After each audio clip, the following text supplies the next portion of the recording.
Welcome back. ഇന്ന് ഒരു ചെറിയ ഇൻഫർമേഷൻ ആണ്. 1-2 ആഴ്ചയായിട്ട് സോഷ്യൽ മീഡിയയിൽ, യൂട്യൂബിലാകട്ടെ, ഫേസ്ബുക്കിലാകട്ടെ, മറ്റ് സോഷ്യൽ മീഡിയയിലാവട്ടെ, വാട്സപ്പിന്റെ പ്രൈവസി പോളിസിയായിട്ട് ബന്ധപ്പെട്ട് വലിയ ചർച്ചകൾ നടന്നുകൊണ്ടിരിക്കുകയാണ്. വാട്സപ്പ് നമ്മുടെ പ്രൈവസി ചോർത്തുന്നു, നമ്മുടെ ലൊക്കേഷൻ ഷെയർ ചെയ്യുന്നു, നമ്മുടെ ചാറ്റ് ഒളിഞ്ഞു നോക്കുന്നു, ഇങ്ങനെയുള്ള വലിയ വലിയ ചർച്ചകൾ എല്ലായിടത്തും നടന്നുകൊണ്ടിരിക്കുകയാണ്. മറ്റു പുതിയ ആപ്പുകൾ, സിഗ്നൽ ആപ്പ്, ടെലിഗ്രാം, ഇതൊക്കെ എങ്ങനെ വാട്സപ്പിനേക്കാൾ പ്ലേ സ്റ്റോറിലും മറ്റ് ആപ്പ് സ്റ്റോറിലൊക്കെ വാട്സപ്പിനേക്കാൾ റേറ്റിംഗും കൂടുതൽ ഡൗൺലോഡിങ്ങും ഒക്കെ വർദ്ധിച്ചുകൊണ്ടിരിക്കുന്ന ഈ സാഹചര്യത്തിൽ ഇന്നലെ വാട്സപ്പിന്റെ ഏറ്റവും പുതിയൊരു അപ്ഡേഷൻ എത്തി. അത് നിങ്ങൾ അറിയിക്കാൻ വേണ്ടിയുള്ള ചെറിയൊരു വീഡിയോ ആണ് ഇത്.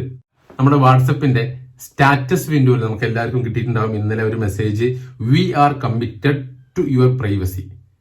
അതേപോലെ WhatsApp can read or listen your personal conversation as they are end to end encrypted. WhatsApp can see your shared location. WhatsApp doesn't share your contact with Facebook. ഇത് വാട്സപ്പിന്റെ പ്രൈവസി പോളിസിയുമായി ബന്ധപ്പെട്ട ഏറ്റവും പുതിയ ഇൻഫർമേഷൻ ആണ്. ഇനി നമുക്ക് വാട്സപ്പിനെ വിശ്വസിക്കാം എന്നാണ് എനിക്ക് തോന്നുന്നത്. ഇത്തരം കാര്യങ്ങൾ വാട്സപ്പ് നേരിട്ട് അവരുടെ പേജിലൂടെയും അവരുടെ സ്റ്റാറ്റസ് വിൻഡോയിലൂടെ നമ്മൾക്ക് അറിയിച്ചിട്ടുണ്ട്. അപ്പോൾ ധൈര്യമായിട്ട് വാട്സപ്പിന്റെ ഉപയോഗം തുടരാം എന്ന് തന്നെയാണ് എനിക്ക് പറയാനുള്ളത്. അപ്പോൾ പേടിക്കേണ്ട, നമ്മുടെ പ്രൈവസി ഒക്കെ സേഫ് ആയിരിക്കും എന്ന് വിശ്വസിക്കാം.